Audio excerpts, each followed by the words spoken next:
Déclaration ce matin du SNEX relative à la gestion des problèmes des universités publiques par le ministère de l'Enseignement supérieur, de la Recherche et de l'Innovation, mais également au comportement des étudiants face aux institutions universitaires. Lancement des compétitions Académie Music Award cet après-midi par l'agence de production Diadia Production. Les temps forts de l'événement dans ce journal. Mesdames et messieurs, bonsoir et bienvenue à cette édition d'information. Le syndicat national des enseignants, chercheurs et chercheurs du supérieur, section de Niamey, Maradi, Tawa et Zender a rendu public ce matin une déclaration. Au centre de cette déclaration, la gestion des problèmes des universités publiques par le ministère de l'Enseignement supérieur, de la Recherche et de l'Innovation, ainsi que le comportement des étudiants vis-à-vis des institutions universitaires. La teneur avec Nabala Adari, secrétaire général du SNEX. Sur la gestion des problèmes des universités publiques par le ministre de l'Enseignement supérieur, de la Recherche et de l'Innovation. Le SNEX 1. Dénonce et condamne la gestion politique et politicienne des problèmes académiques en violation flagrante des textes. 2. Fustige la remise en cause par le ministre en charge de l'enseignement supérieur de la sanction disciplinaire prise par l'administration rectorale de l'Université d'Ottawa excluant des étudiants violents et dangereux. 3. Apporte son soutien total et indéfectible à l'autorité rectorale de l'Université d'Ottawa et demeure solidaire de la décision du Conseil de discipline de la dite institution. 4. Exige dans l'immédiat l'application intégrale des statuts des universités de Maradi, d'Ottawa et de Zender. B. Sur le comportement des étudiants vis-à-vis des institutions universitaires. Le SNEX interpelle le comité directeur de l'USN et le comité exécutif de l'Union des étudiants pour mettre immédiatement fin 1. à l'escalade verbale et diffamatoire à l'égard des militantes et militants du SNEX. 2. à la violation des franchises universitaires et de la charte d'éthique et de déontologie. 3. à la protection des étudiants dangereux, ne serait-ce que pour la sauvegarde de l'image de l'USN. En tout état de cause, le SNEX entend user de tous les moyens légaux en sa possession pour défendre et assurer la stabilité et l'autonomie des universités publiques. Réunion dans les locaux de l'université de Tawa des membres du bureau du personnel administratif et technique de la dite université. Objectif, échanger autour de l'annulation de la décision du conseil disciplinaire de l'université de Tawa par le ministre de tutelle et la réhabilitation des étudiants exclus par le dit conseil. Suivez plutôt. Le personnel administratif et technique de l'université de Tawa 1. exprime son mécontentement et son indignation suite à l'annulation de la décision prise par le Conseil de discipline et par conséquent condamne fermement cet acte tendant à remettre en cause l'autonomie de l'Université d'Ottawa. 2. Attire l'attention de l'autorité rectorale quant à la culture de l'impunité qui sévit à l'Université d'Ottawa. 3. Invite l'autorité rectorale à s'en tenir aux décisions prises par le Conseil de l'Université d'Ottawa. 4. Demande au ministre de l'Enseignement supérieur, de la Recherche et de l'Innovation de s'abstenir de toutes les décisions prises par le Conseil de discipline de l'Université d'Ottawa. 5. Se réserve le droit de prendre part aux travaux du Conseil de discipline de l'Université d'Ottawa. 6. Réaffirme sa solidarité et son attachement quant aux décisions prises par les différentes instances de l'Université d'Ottawa. Toujours sur ce même sujet, La section SNEX de Tawa a tenu à s'exprimer après examen de la situation. Elle fait la déclaration suivante. La section SNEX de Tawa, après examen de la situation, fait la déclaration suivante. Au moment où les universités publiques du Niger tendent vers leur autonomie, au moment où ces universités font de grands efforts pour gérer des effectifs souvent supérieurs à leur capacité d'accueil, au moment où l'enseignement supérieur commence à retrouver la stabilité, le ministre en charge de l'enseignement supérieur, en exigeant l'annulation de la décision du conseil disciplinaire, se livre à un jeu dangereux pouvant porter atteinte à la sécurité et surtout à la crédibilité des décisions de nos universités. La section SNEX de Tawa rappelle que de tels discrédits sont de nature à fragiliser les bases de la stabilité au sein des universités. En outre, la décision du ministre, prise au mépris des règles élémentaires de l'administration, montre une volonté manifeste de reléguer l'administration de l'université de Tawa au niveau d'une simple direction régionale de l'enseignement supérieur. Au regard de cette situation critique, la section SNEX de Tawa prend acte de la légitimation de la violence entre étudiants par le ministre, décide de se retirer de toutes les instances délibérantes de l'université affectées d'un tel coefficient de précarité, adresse ses regrets aux victimes de ces agressions physiques. Pour refermer ce chapitre, écoutons à présent la déclaration du syndicat national des enseignants des instituts et grandes écoles section de Tawa. Les enseignants technologues ont tenu à s'exprimer sur cette situation. La teneur avec Amadou Ouabanaïzé Sidi Ali, secrétaire général du dit syndicat. Nous, enseignants technologues, tenons à porter à la connaissance de l'opinion nationale et de la communauté universitaire ce qui suit. Nous condamnons fermement les agissements du ministre de l'Enseignement supérieur tendant à remettre en cause le caractère autonome de l'Université d'Ottawa, qui lui confère son statut d'établissement public à caractère scientifique, culturel et technique, à travers sa demande de réhabilitation des étudiants exclus ou interdits d'inscription. Cette manière de faire, sans passer à nouveau par le conseil de discipline, qui a pris cette décision d'exclusion, n'est ni plus ni moins qu'un démantèlement du caractère autonome de notre université, nous exposant ainsi au jeu politique du pouvoir et à l'insécurité de toutes sortes.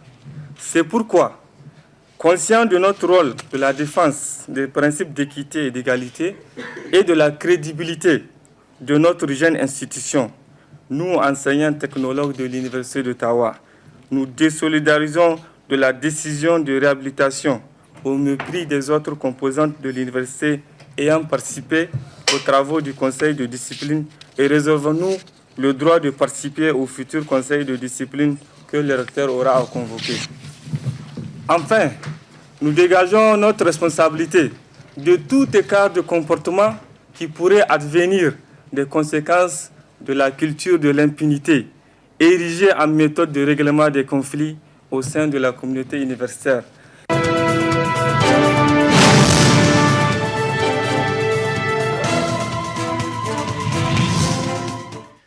Nous avons un invité sur ce plateau. Il s'agit de M. Aboubakar Issa, coordinateur du Réseau national d'aide et développement RNDD. M. Aboubakar, bonsoir. Bonsoir. M. Aboubakar, qu'est-ce que c'est que le RNDD? Le RNDD, c'est le Réseau national d'aide et développement, une coalition des organisations syndicales, des mouvements, des alliances de défense des droits humains nigériens. Le réseau a pour objectif principal, l'annulation de la dette du tiers-monde, et a d'autres objectifs spécifiques tels que la défense des droits humains. Et à travers ces questions des droits humains, nous avons eu à lancer une étude sur l'évaluation des risques liés à l'exploitation de l'uranium sur l'environnement et les ex-travailleurs des mines. On a pris le cas des travailleurs d'Areva qui sont à Arlit et à Akokan.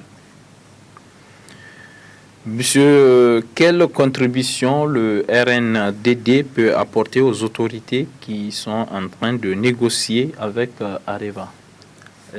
Les contributions que le RNDD peut apporter aujourd'hui aux autorités en négociation avec Areva, sera un soutien au gouvernement pour qu'il se sente réconforté en être appuyé par aujourd'hui la société civile nigérienne qui a un souci de voir aujourd'hui le Niger rentrer vraiment dans,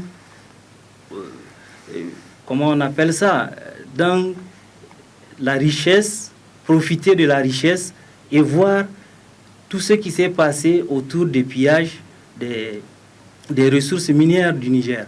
Et aussi de voir la question de l'environnement et être pris en compte par Areva, parce que à travers notre étude, nous avons constaté que l'environnement s'est totalement dégradé dans la zone d'Arlit et d'Akokan.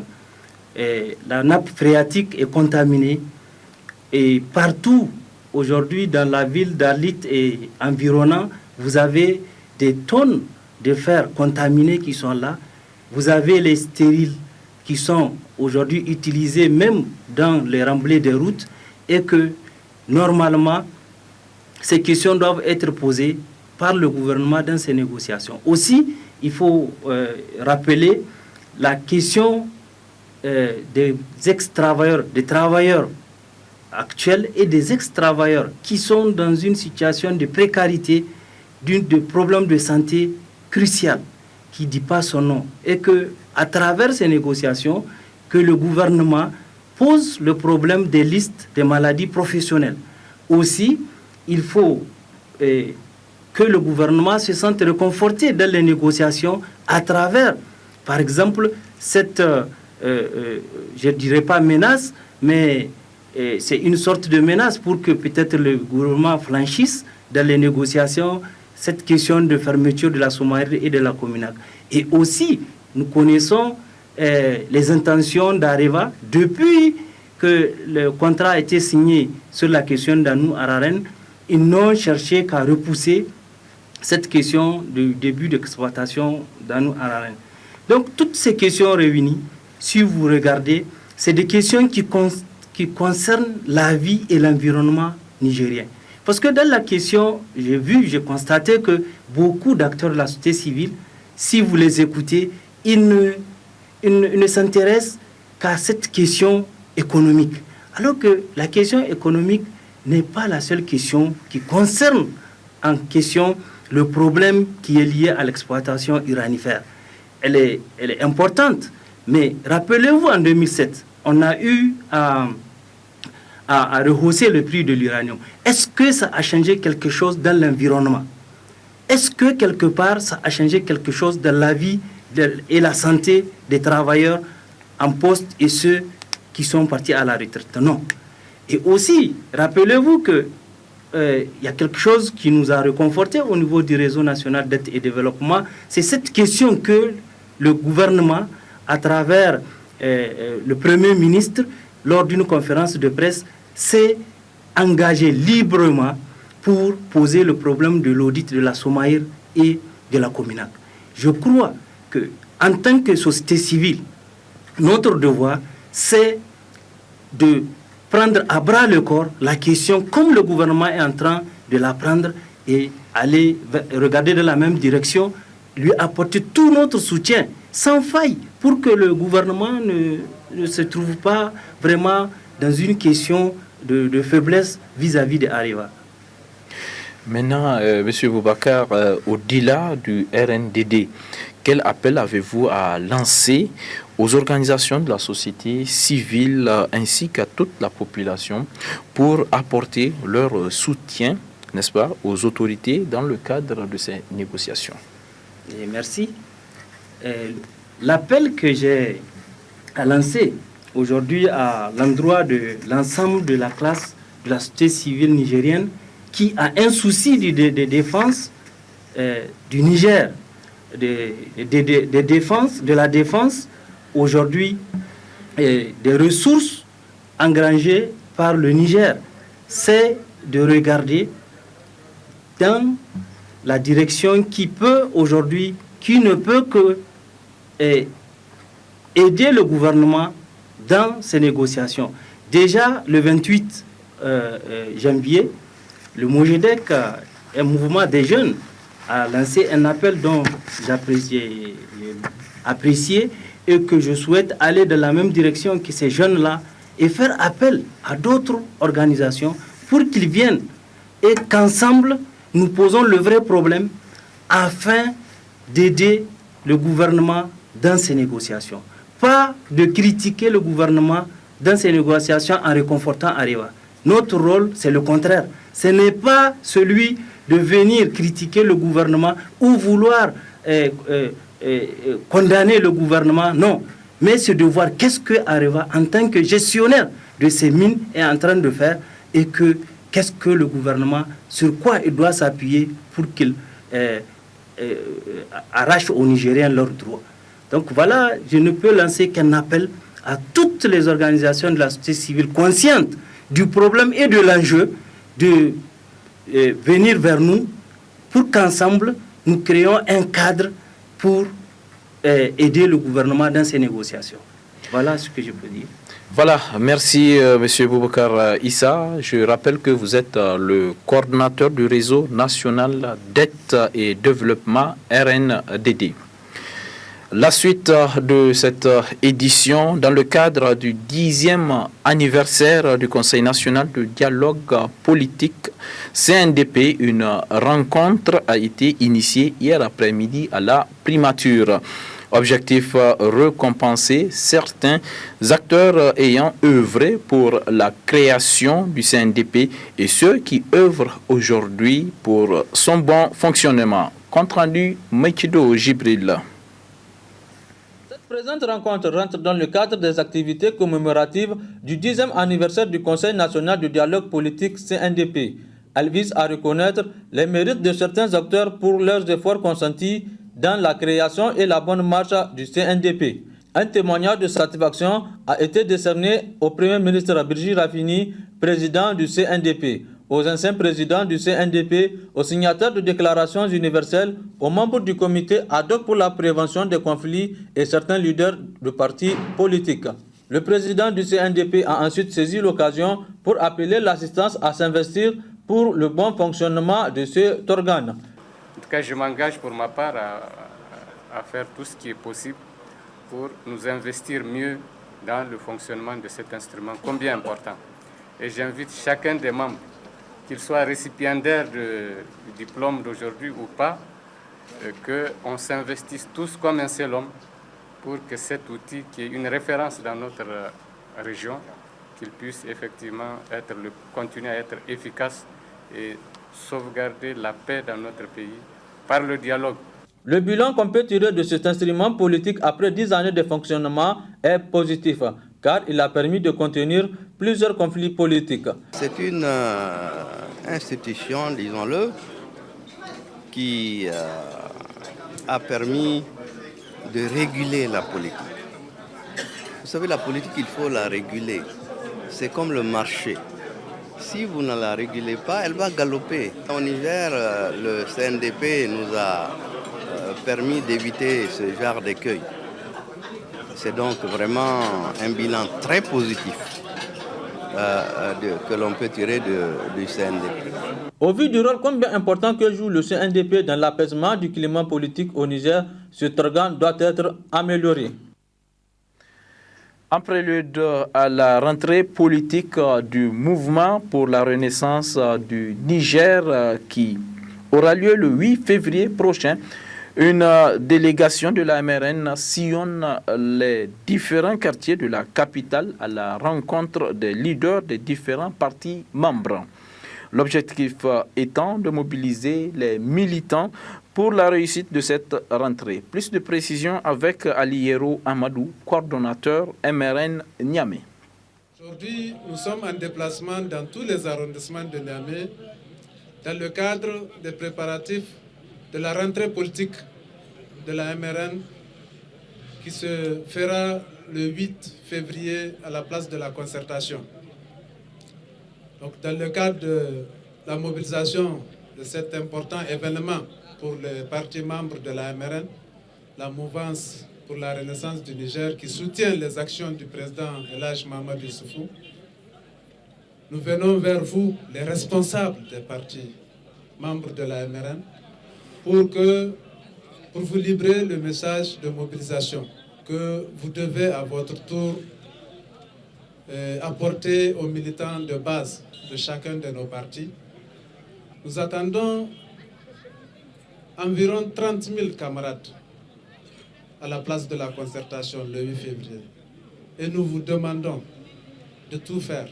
Nous savons que vous avez la possibilité, nous avons l'habitude d'en faire, mais ce n'est pas de trop de rappeler, ce n'est pas de trop de retourner vers les camarades, ce n'est pas de trop d'inciter les camarades à sortir. C'est ce message que nous portons vers vous. Autre aspect de ce journal, la cérémonie de pose de première pierre de la cité Ertel, Niger, située sur le site Satou SA de Gabgoura. C'était ce matin en présence de certains membres du gouvernement et de plusieurs agents de Ertel, Niger. Les images. Cette cérémonie symbolise la pose de la première pierre de la cité Ertel, Niger. Fruit d'un partenariat réussi entre le géant de la téléphonie mobile au Niger, Satou SA, avec l'appui de la Banque Atlantique. Le directeur général de Satou SA a de prime abord pris la parole pour situer le cadre de la cérémonie et les avantages liés à la construction de logements. La construction est un important stimulant économique parce que pourvoyeur d'emplois multiples et contribue de ce fait à la lutte contre la pauvreté. Certainement, des centaines d'emplois seront créés ainsi pendant la durée du programme de construction des 1000 logements. C'est pourquoi notre société s'est fait d'ailleurs le devoir d'aller au-delà du lotissement simple, sans viabilisation, pour abonder dans la construction de logements. Ensuite, la directrice générale de la Banque Atlantique et le directeur général de Ertel Niger ont tour à tour pris la parole pour exprimer leur sentiment de satisfaction. La Banque Atlantique Niger et Ertel Niger ont une mission commune, celle d'être proche de ses clients, des populations et surtout l'épanouissement de son personnel. Ce jour marque cet engagement commun qui est d'accompagner des Nigériens à disposer d'un toit. Nous réaffirmons ainsi notre détermination à contribuer à ce noble objectif du programme de politique du gouvernement de la République du Niger. Il y a un an, exactement jour pour jour, le 2 février 2013, nous venions sur ce même site pour réceptionner les parcelles que 176 agents ont pu acquérir grâce à une collaboration entre Satu, une banque locale et l'association Ertel Ladies. Un an après, nous voici rassemblés pour matérialiser 43 de ces 176 parcelles acquises qui, dans moins d'un an, ça veut dire entre 6 et 10 mois, seront des logements où nos agents pourront sécuriser leur famille. Pour sa part, la présidente de RTL Ladies a, au nom des agents, souligné d'abord l'importance de cette journée qui restera gravée dans leur mémoire avant de rendre un hommage mérité au directeur général de RTL Niger. Cher Alain, pour te garder dans nos cœurs et le souvenir des Nigériens que tu considères comme tes frères et sœurs, pour te montrer notre reconnaissance pour ton soutien constant, ton inspiration et ta générosité, nous te dédions solennellement en donnant ton nom à la cité d'RTL Niger. Je ne saurais terminer mes propos sans renouveler mes sincères remerciements à tous les ministres ici présents qui, malgré leur agenda aussi chargé, ont effectué le déplacement pour nous soutenir dans nos projets. Je remercie très sincèrement nos partenaires, en l'occurrence SATU SA, pour toutes les démarches entreprises pour la réussite de cette cérémonie. Et j'ai la conviction que SATU est aujourd'hui un modèle dont la jeunesse doit s'inspirer. Mes remerciements vont également à la directrice générale de la Banque Atlantique qui a accepté d'accompagner RTL Ladies dans la réalisation de son projet pour le personnel. Le ministre de l'Urbanisme et du Logement et son homologue délégué au développement industriel ont salué l'initiative de RTL Niger. Féliciter et encourager Satou SA qui va d'ailleurs continuer à avoir le soutien et l'accompagnement du gouvernement. Mais je voudrais vraiment au nom du chef de l'État et de l'ensemble du gouvernement remercier d'abord Satou SA et RTL Niger pour cette initiative très louable à laquelle nous voulons que tous les autres partenaires du Niger, toutes les autres sociétés aussi puissent certainement lui emboîter le pas pour que le logement social soit une véritable réalité dans ce pays-là. Je voulais expliquer une partie du discours du directeur général de Satou. Il a dit tout à l'heure que Satou SA avait obtenu l'agrément au Code des investissements. C'est l'agrément B. Ça veut dire tout simplement que l'État contribue et a contribué et va contribuer au niveau de la création de ces 1000 logements de Satou qui vont s'étaler sur 5 ans et qui vont être au niveau de toutes les régions du Niger. L'État a contribué en ce sens que, étant donné qu'ils ont eu l'agrément au Code B, ils vont être exonérés lorsqu'ils vont importer les matériaux de tous les droits de douane et de la TVA. A noter qu'auparavant, les ministres ont eu droit à une visite guidée des logements sociaux de Satou SA construits en BTC sur le site de Gabgoura. Pour accompagner l'État dans sa politique de l'habitat, Satou SA a lancé un vaste programme de construction de 1000 logements dans toutes les régions du Niger. L'Association des jeunes pour l'eau et l'assainissement au Niger a initié hier après-midi à la Maison des jeunes et de la culture Diado Sekou de Niamey une conférence débat. Objectif, sensibiliser la population sur les conséquences du gaspillage de l'eau, notamment la perte de l'eau non facturée. Compte rendu d'Amana Abdoulaye. 5 allocutions ont marqué cette cérémonie d'ouverture des travaux du 3e congrès ordinaire du syndicat national de l'industrie et du secteur de l'eau du Niger. Prenant la parole en premier lieu, le chef d'exploitation adjoint précise que le choix du thème pour les assises de Tawa cadre parfaitement avec l'amélioration continue d'un système de management, la maîtrise des impacts environnementaux et celle des conditions de travail sécuritaires dans ce secteur de l'eau. Pour le secrétaire général Sinizen, ces assises permettront à ce syndicat de faire le bilan des activités, renouveler les mandats et réfléchir pour mener à bien les actions futures. Aujourd'hui, le Sinizen regorge des hommes et des femmes en mesure de conduire sa destinée. Je demande la compréhension des uns et des autres. Je souhaite prendre ma retraite syndicale au niveau du Sinizen. Conformément à nos statuts, mon rôle de président se limitera à conseiller le nouveau bureau. Camarades de Tawa, vous avez fait de votre région le fief du Sinizen. À la grandeur de cet accueil, combien convivial et légendaire est cette organisation sans faille. Digne du peuple de la DER, le Sinizen vous le reconnaîtra. Le secrétaire général adjoint de la Confédération nigérienne du travail se prononce sur le bon partenariat entre le SINISEN et la CNT. Je voudrais également apprécier le bon partenariat entre la Direction générale et le SINISEN, mais surtout les différents acquis obtenus au bénéfice des travailleurs. Chers congressistes, je terminerai mon propos en vous réitérant le ferme engagement de la Confédération nigérienne du travail à accompagner le SINISEN dans toutes les actions qui seront menées pour le bien-être des travailleurs du secteur des industries et de l'eau. Enfin, permettez-moi de prendre l'engagement que la Confédération nigérienne du travail fera sienne les résolutions et recommandations qui découleront de cette instance.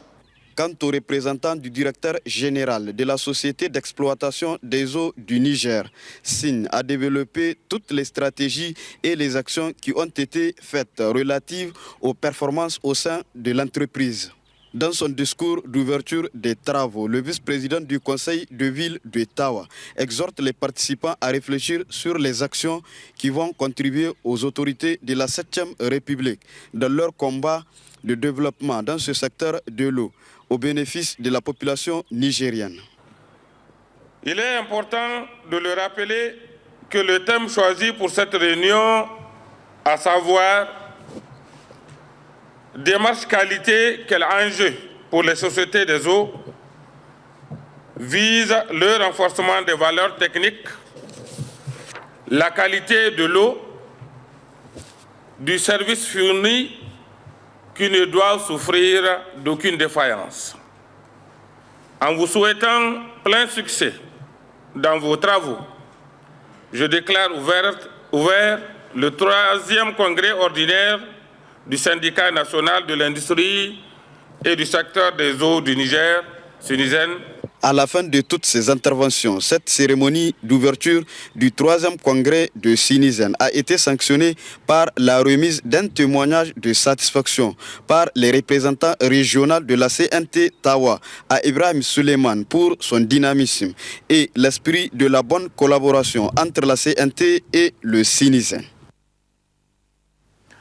Vous l'avez sans nul doute compris, c'était là un élément sur le 3e congrès ordinaire du syndicat national de l'industrie et du secteur de l'eau du Niger.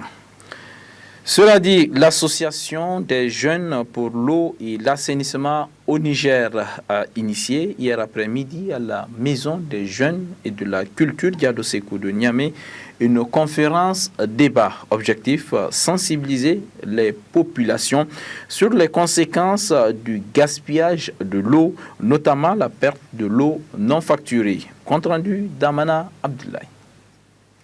Eau non facturée dans les centres urbains et périurbains du Niger. C'est le thème de cette conférence débat initiée par l'Association des jeunes professionnels de l'eau et de l'assainissement du Niger, AJPEAN, co-animée par les responsables de la Société d'exploitation des eaux du Niger, SIN, et de la Société des patrimoines des eaux du Niger, ISPEN. Cette conférence vise à optimiser les eaux non facturées et à amener les investisseurs à s'intéresser plus à la question de l'eau, notamment dans les centres périurbains. Nous avons voulu profiter à travers cette conférence, faire un lancement officiel de nos activités au titre de l'année 2014 et ensuite sensibiliser les gens, leur faire comprendre les impacts négatifs qu'il y a à travers ces eaux non facturées. Ces eaux-là non facturées ont plusieurs sources. Les pertes, les vols d'eau, le dysfonctionnement dans le réseau. Maintenant, ce dysfonctionnement dans le réseau-là fait que souvent vous vous levez, vous ouvrez votre robinet, vous n'avez pas d'eau. Le second impact, c'est chez nous, du point de vue financier. Nous investissons, nous mettons beaucoup d'argent et au finish, on n'arrive pas à faire le retour sur l'investissement. En plantant le décor de cette conférence, le directeur technique de la SIN, Bonef Eric, est largement revenu sur les origines des pertes en eau, leur quantification et sectorisation, avant d'étaler leurs conséquences techniques et financières. Les volumes non facturés, ce n'était pas uniquement les fuites qu'on pouvait voir, qu'on rencontre régulièrement dans la rue. Les fuites, certes, c'est une partie importante, mais c'est loin d'être l'ensemble des volumes perdus, enfin des volumes qui ne sont pas consommés par nos clients. À côté de ça, il y a des volumes qui sont utilisés par l'intermédiaire de branchements illicites, donc inconnus de la Seine, également utilisés par les pompiers lorsqu'ils font des manœuvres sur leur poteau d'incendie. On a également des volumes qui ne sont pas facturés pour des problèmes de comptage, des compteurs qui fonctionnent mal ou en vieillissant, qui ne sont plus suffisamment précis. Donc en fait, le but de l'exposé, c'est justement de montrer que les fuites n'étaient pas la seule cause de volume perdu en fait. Alors, on fait appel à tous nos clients dès qu'ils voient une fuite quelque part dans la rue pour nous la signaler, pour que nous puissions intervenir le plus rapidement possible. Constituant un problème sérieux pour la SPEN, les eaux non facturées ont des conséquences énormes, notamment en ce qui concerne les investissements. Vous avez entendu un peu les responsables de la Seine par rapport à l'eau non facturée. Tout point qu'ils perdent au niveau du rendement du réseau leur fait perdre 200 millions de francs CFA. Et tout point qu'ils gagnent sur le rendement réseau leur fait gagner aussi 200 millions de francs CFA. En ce qui nous concerne, au niveau donc de la SPEN chargée des investissements, les pertes d'eau, quand ça devient assez important, ça nous amène forcément à créer d'autres infrastructures pour remédier donc, à la perte en matière donc, de mobilisation que cette eau peut engendrer. Après quoi, l'instance a pris la parole, qui pour poser des questions, qui pour apporter des contributions. Il faut enfin noter que les conclusions de cette conférence feront l'objet d'une présentation à Abidjan à la rencontre mondiale des associations des professionnels de l'eau et de l'assainissement. Une façon pour l'association des jeunes professionnels de l'eau et de l'assainissement du Niger d'apporter leur contribution au développement du pays. L'ONG Santé et Éducation pour tous a organisé hier soir à la Maison des Jeunes et de la Culture Diado Sekou de Niamey une soirée culturelle, une soirée qui vise à sensibiliser davantage la population sur les modes de transmission et de prévention de la tuberculose. Le point avec Murtala Zouberou.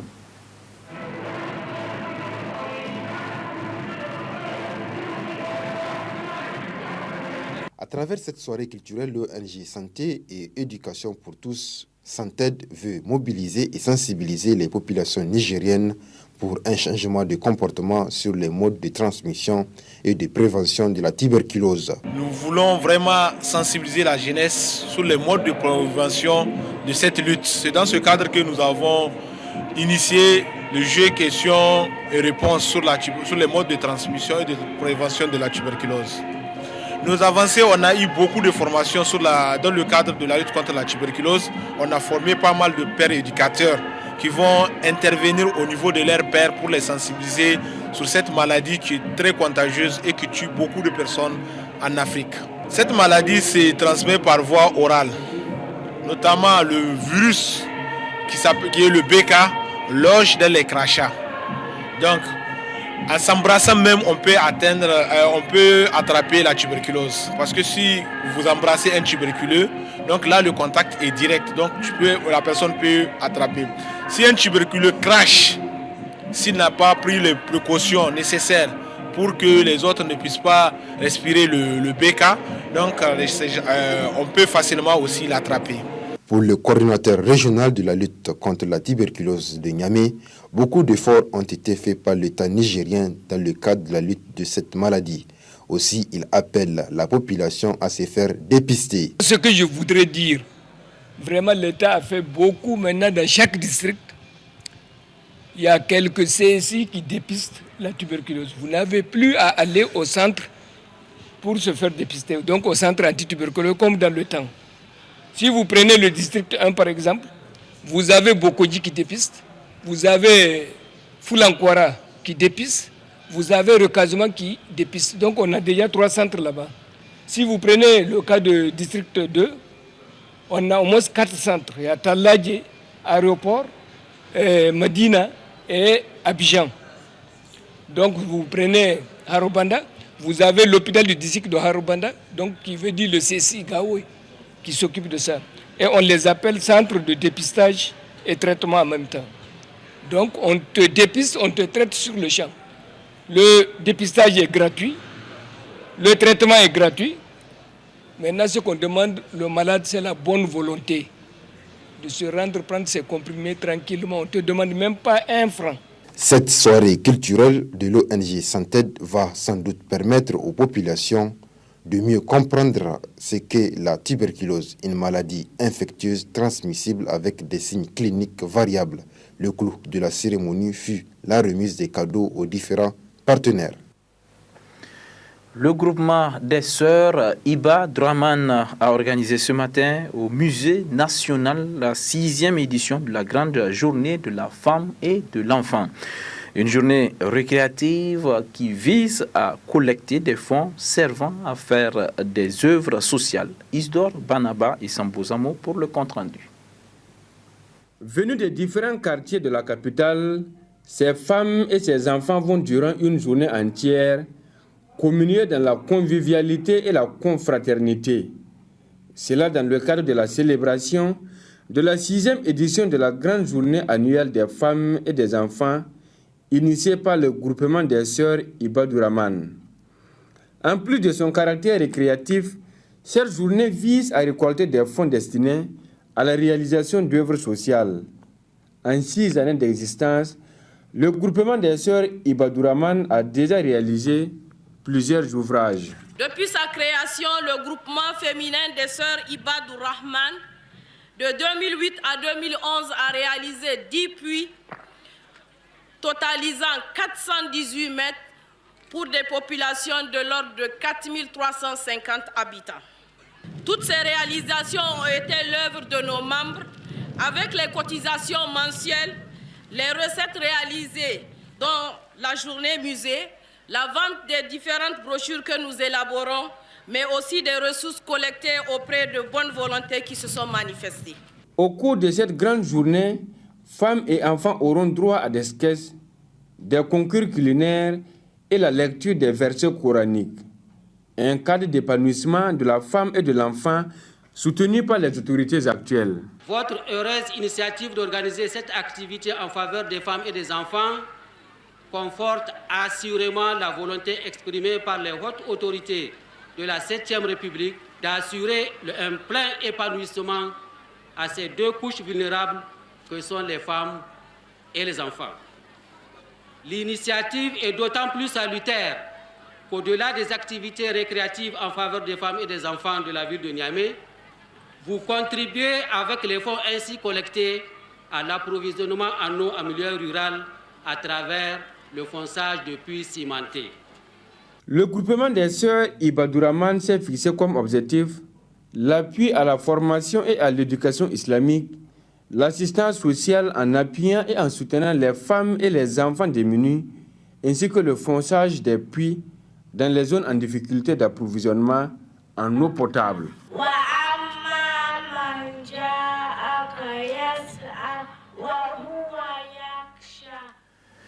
Lancement cet après-midi au collège Mariama de Niamey des compétitions Académie Music Award organisées par l'agence de production Gaga Production avec le soutien de la société Nescafé. Cette première sortie a concerné les écoles du 2e et 3e arrondissement communal de Niamey. Les temps forts avec Murtala Zouberou et Soumaïla Dandi. Rechercher l'excellence et détecter des talents à travers des différents jeux dont les mathématiques, le karaoké et la chorégraphie. Ce sont là, entre autres, les objectifs visés par cette compétition dénommée Académie Music Award qui en est à sa 2e édition. Une initiative de l'agence de production et de marketing au Niger, Gaga Production, avec le soutien de la société Nescafé, d'ailleurs sponsor officiel de cette édition. Une première sortie qui a concerné les écoles des 3e et 4e arrondissements de la ville, a opposé les écoles en mathématiques, karaoké avec le morceau Yaro de l'artiste Safia de Kaidangaskia.2 et en chorégraphie Rawa de Bagui de Gezban.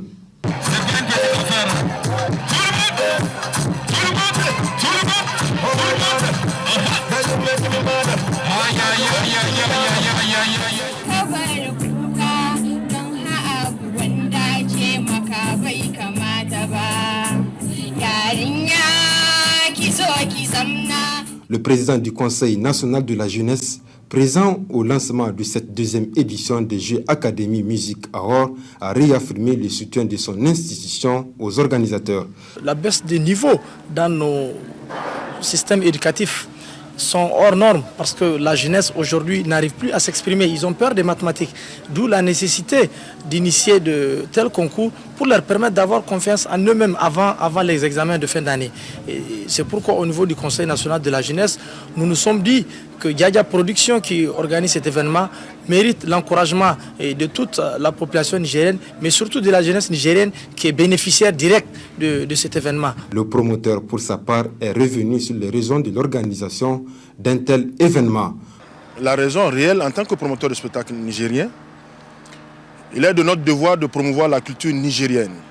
Ça, c'est un. Et deuxièmement, de promouvoir l'éducation au Niger. Ce qui nous a amené à mettre les jeux mathématiques dans la promotion de la culture. Et aujourd'hui, l'année passée, quand on l'a organisé, nous avons vu les niveaux des élèves. Ce qui a amené la direction régionale de l'éducation à nous faire confiance encore et à nous donner l'autorisation cette année à organiser la deuxième édition. Le représentant de la société Nescafé n'a pas manqué d'évoquer les raisons qui ont poussé sa société à soutenir cet événement. C'est tout à fait naturel en fait, qu'on soit avec les jeunes, parce que les jeunes sont sur notre cœur en fait, de cible en fait, de communication. De tout temps, nous avons composé avec les jeunes et il n'y a pas de raison qu'on ne puisse pas les accompagner en fait, dans la culture de l'excellence pour les activités scientifiques et culturelles. Tout comme l'année dernière, cette deuxième édition s'annonce bien. Voilà, chers amis téléspectateurs, ce qu'on peut retenir de cette première sortie concernant donc le lancement des Jeux Académie Musique Ahor qui est à sa deuxième édition et qui a concerné les écoles du 2e et 3e arrondissement de la ville de Niamey qui ont compétit en mathématiques, karaoké et chorégraphie. La prochaine sortie sera consacrée aux établissements des 1er et 2e arrondissements de la ville de Niamey. Un mot de sport dans ce journal, la 9e journée du championnat national de Ligue Orange s'est déroulée hier après-midi au stade général Séni Kounké de Niamey. Cette rencontre a opposé l'association sportive des forces armées nigériennes ASFAN au Sahel Sporting Club. Un match remporté par le Sahel Sporting Club sur un score de 2-0. Compte rendu Omar Hama et Issa Hassan.